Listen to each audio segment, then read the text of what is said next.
Des raisons de croire. Lisons Proverbe 3 versets 5 et 6, « Mets ta confiance en l'Éternel de tout ton cœur, et ne te repose pas sur ta propre intelligence. Tiens compte de lui pour tout ce que tu entreprends, et il te conduira sur le droit chemin. » Dans les situations agréables, il est facile de faire confiance au Seigneur. Toutefois, se reposer en lui dans les difficultés relève du défi.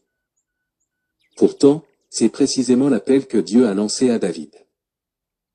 Et invoque-moi au jour de la détresse, je te délivrerai, et tu me glorifieras. Psaume 50 verset 15.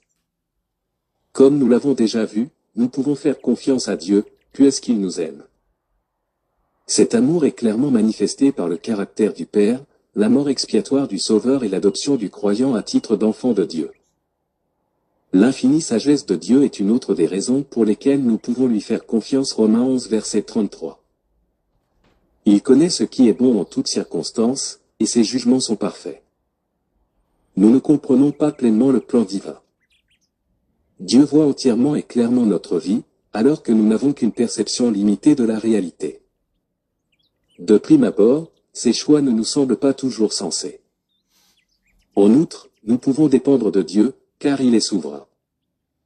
Autrement dit, il a la capacité d'accomplir tout ce qu'il résout de faire dans sa sagesse et son amour.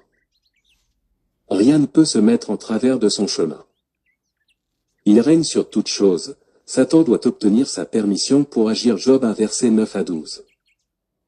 Bien entendu, nous détestons l'adversité et nous sommes parfois tentés de demander « Pourquoi, Seigneur ?» Comme notre Dieu agit avec amour et sagesse selon sa souveraineté, nous avons l'assurance qu'il a permis la situation pour notre bien à long terme. Nous pouvons donc troquer les questionnements pour la gratitude et la confiance. Amen.